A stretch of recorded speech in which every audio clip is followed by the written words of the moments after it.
All right, let's start again. Seriously.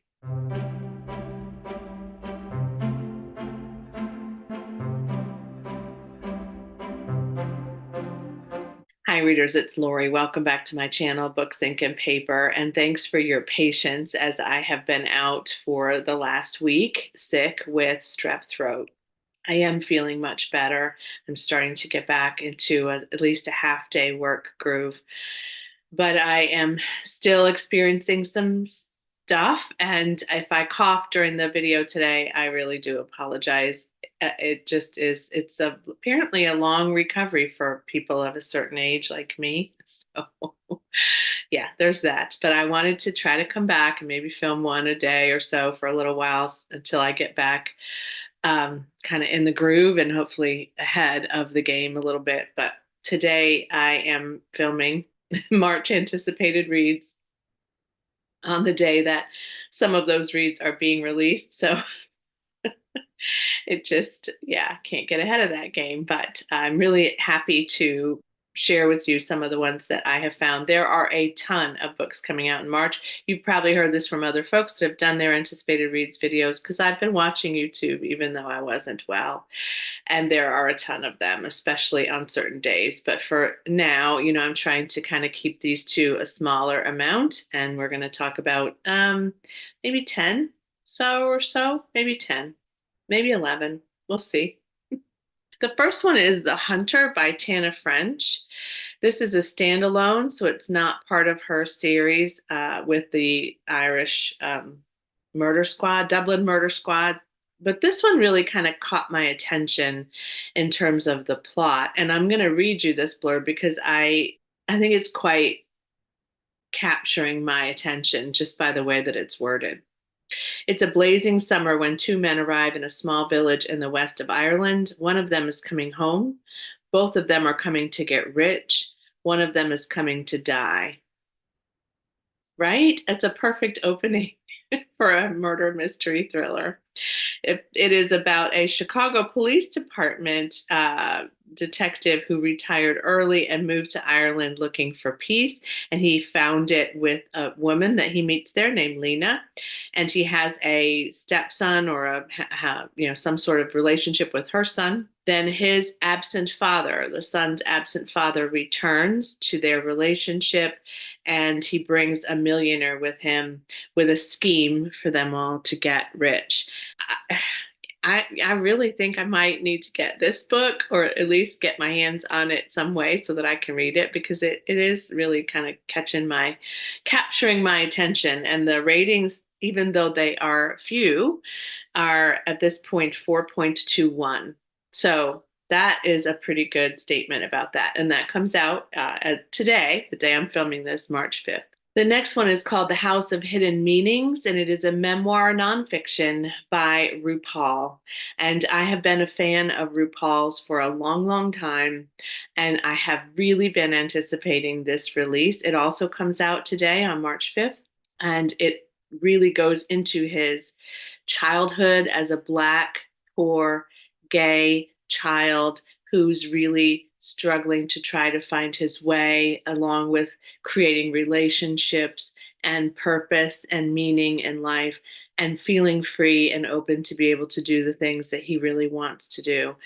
I really admire him. We've watched RuPaul's Drag Race in our household for so long, and we tried to watch him do anything we can. We recently, I don't know how recently it was actually, but he was on one of our favorite programs, which is on PBS, where they go back and find your family history, your ancestry. Yeah, he's just an amazing guy in our minds, and he's done so much for so many people and has created such an openness around what it means to dress in drag, what it means to perform, what it means to be gay. He's really been a leader and a voice for a lot of people who haven't had a voice before. So looking forward to that one. Okay, Fruit of the Dead by Rachel Lyon comes out on March 5th as well. This is very interesting and a very complex description to what sounds fascinating to me and unique for sure. So this is a contemporary retelling of Persephone and Demeter's myth.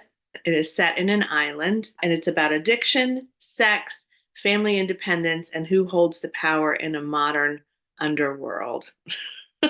So it brings into life a story about a camp counselor who is 18 and aimless and afraid to be with her mother and not even sure where she wants to kind of lay her head until her father brings forward for her an alternative. And I'm not going to tell you a whole lot about this because I think maybe this synopsis gives away more than you would want.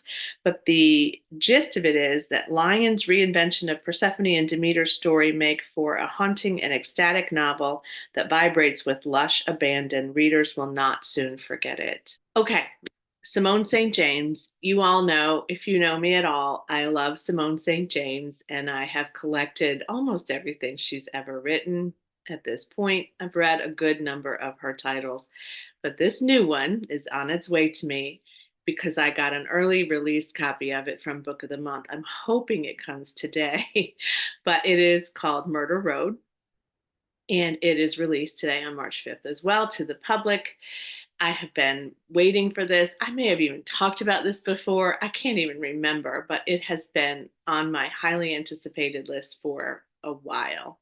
And I love the premise of this because I love these kinds of mysteries where people are on a dark road. It's one of the reasons I know a lot of people don't like Survive the Night by Riley Sager, but I did really like it. I cannot tell you how many books I've read that I have loved because they were set on a dark road in the middle of the night on a highway. But this one has a couple that is newly married, and I think it's set in the 90s. It is April and Eddie, and they take a bit of a wrong turn. You remember we didn't have GPS in the 90s now. We just followed maps or the way people told us to get there. I don't know how we survived, but April and Eddie are driving along this road trying to figure things out, and there's a hitchhiker, and she looks like she's been kind of abused and beat up, and so they pick her up. And then a truck starts following them, chasing them, probably to get this person that escaped from him in some way. Sounds like just what I need. The new couple in 5B by Lisa Unger comes out today, March 5th as well. You'll note that there are a lot of thrillers here. I haven't been reading thrillers as much, and so I think I'm noticing that I'm ready for that again. But I have read The Secluded Cabin Sleep 6 by Lisa Unger, and it wasn't my favorite read. I mean, I finished it, but there were a lot of flaws for me. However, this one is worth maybe taking a look at. I'm going to kind of watch and see what people are thinking as they read it. It does have a 3.90 rating as of now, with 706 people are rating it. But Rosie and Chad are kind of challenged financially and trying to, you know, live a life and be safe and have a place to live that is accommodating for them. And they discover that their late uncle has left them a luxury apartment in Murray Hill in New York City. Who wouldn't want to live in New York City on Murray Hill, right? So they're in this apartment complex. They're new to it. Everything seems great when they first move in.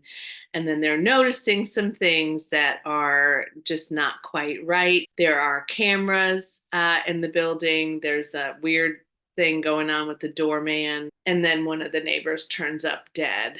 I would love it if it had a bit of a Rosemary's Baby vibe, but it sounds more like a murder mystery thriller rather than that kind of horror-y space.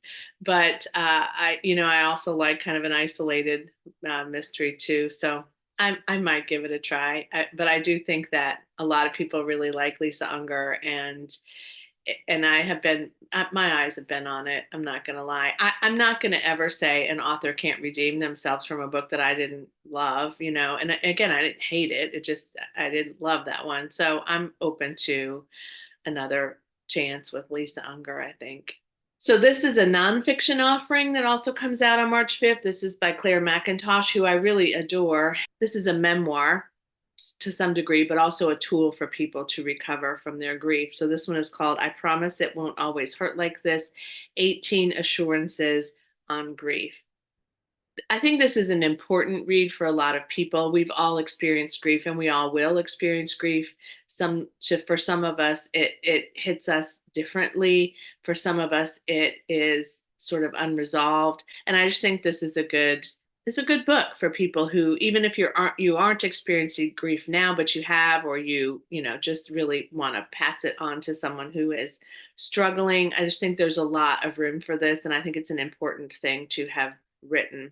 So Claire McIntosh goes through sort of the stages of grief as well as sort of the ways in which it hits you. So you're a mother, maybe you're a child, you're an aunt, you're whatever it is that you are, a sister, a wife.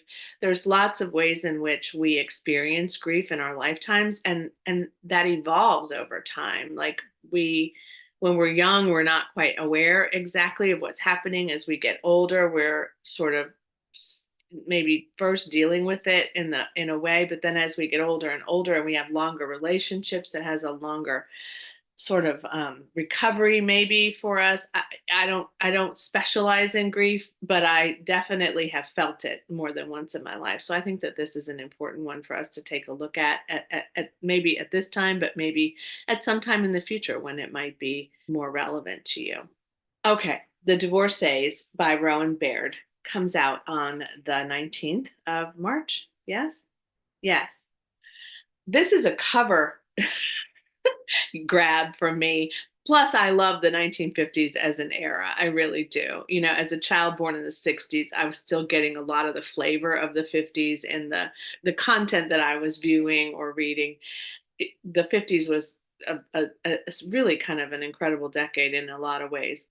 And it was a decade where um, women started to shift and change a little bit. And it kind of was a prelude to what we know now happened in the 60s. Here's why I love this. This is about women who divorce. One in particular sort of leads the story off, but they divorce. And in order to be able to divorce, they have to go to Reno, I think, Reno, Nevada. Yes, yes, to the Golden Yarrow, which is a divorce ranch. And they have to reside there for 6 weeks in order for their divorces to be granted. And so all of these divorcees are partying at this place in Las Vegas. It sounds like a great historical fiction, but also a good book about women and how they bond together, and about change and divorce, and the stigma that was attached to divorce at that time, I'm sure.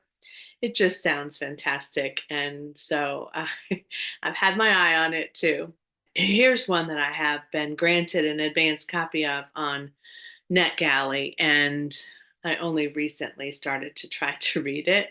This one is called The Mystery Writer by Sulari Gentile, and I really want to read this one in the month of March.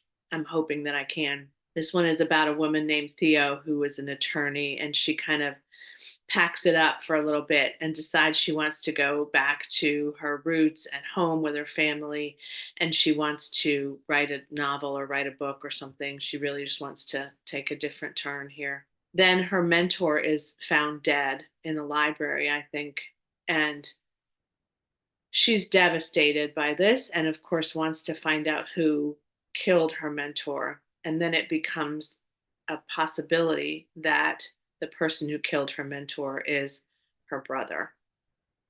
So this is the story of how they figure out what happened and how she comes to terms with the possibility that her brother has murdered someone that she loved. This one also comes out on the 19th. When I did this list of anticipated reads, I wrote the word read this in large capital letters, but I have not yet. This book that I want to talk about comes out on the 19th of March as well. And the reason I'm so excited about this one is I just finished another book by this author, and I can't wait to tell you about it. But this is James by Percival Everett, and I just finished Erasure a few days ago. James is a retelling of the adventures of Huckleberry Finn, but in particular, this story is told from Jim's point of view.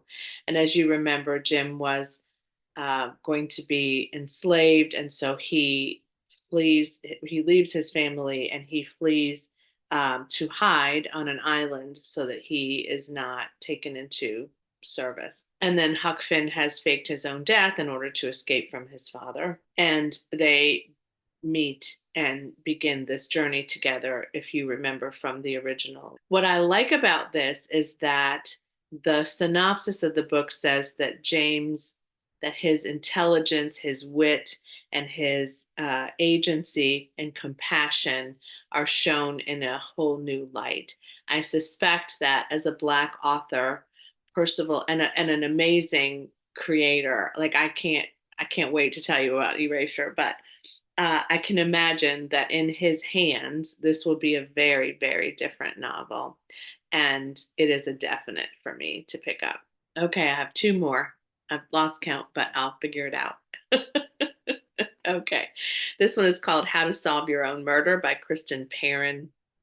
So when I was looking at the March releases, I thought that title really draws you in, doesn't it? So this is for fans of Knives Out and the Thursday Murder Club, according to the synopsis that I read. But it is about a woman who spends her entire life trying to prevent herself from being murdered because she really feels like she's going to be murdered. And one day she is apparently. And so her prediction about herself comes true, and her niece steps in to try to solve this crime and figure out what happened. Meanwhile, all these years, this woman has been trying to prevent this, I'm sure, from occurring. This is being billed as the Castle Knoll, Knoll files book one. So my assumption is that there is a book two in the works by this author, Kristen Perrin, and I've not read anything by her. And it looks like this is her debut in the US anyway. It's very likely that I'm going to pick this up at some point, maybe not in March, but it sounds really great. And the third one I'm just going to tell you about comes out on March 26th as well. I can't tell. I'm not going to look at the synopsis. I'm not going to tell you anything about it because if, like me, you haven't read the first two in this series, you don't want to be spoiled. If you have, feel free to pick it up and go take a look. But this is by Stephen Graham Jones. This is his third in the Indian Lake trilogy. The first one in the Indian Lake trilogy is called My Heart is a Chainsaw. I started it last year and I didn't DNF it. I just softly put it down for a bit. So I want to get back to that. The second one is Don't Fear the Reaper, and the third is The Angel of Indian Lake. I hear these are really, really well done. I hear a lot of great buzz about Stephen Graham Jones as an author, and I actually listened to him talk on a podcast at one point too. I think it was the one with the Sam. Is his name Sam? He used to be an anchor. I'll pop a little note saying who that is. But I hear these are really, really very good, and I liked it when I started it. I just again didn't finish it. So that one comes out again on March 26th as well. So that leaves us. So I think that ended up being 11 books for you to consider, for your consideration, as they say, and for mine. I'm really quite fascinated by how many books came out in March. I wonder how people are keeping up with the purchasing and the reading. There's always tomorrow. You know, I was listening to a friend of mine who unhauled a bunch of books the other day, and she was talking about the philosophy behind that. That's Sarah from Sarah's Nightstand, and she was having a conversation with her husband about it, which then led me to have a conversation with my partner about this as well. And one of the things that he pointed out is these books aren't going anywhere. They're published. I mean, in my lifetime, they'll likely still be published, almost every one, if not all of them. That's a really important thing to think about. I don't have to buy them. I don't have to read them this month because they're not going anywhere. They're going to be there somewhere for me to find. So that's sort of my new musing. And that's just one of the things that he came up with. Sarah's husband is a pretty brilliant guy, and my partner is too. And so I'm really thinking about the books I buy, the books I read, the books I keep. Thanks for joining me today. Thanks for putting up with the water, the occasional scratchiness. It comes and goes. I did have a cough drop right before this too, so that definitely helped. But thank you all for your patience. I'm going to be back. I feel good. I feel better. And I'm going to try to, make this the best March possible. Oh, let me know which one of these are appealing to you. Let me know if any of these have been pre-ordered, if you love these authors, if you have questions, whatever you want to put in the comments below. I would love to see them. And as always, happy reading. Bye.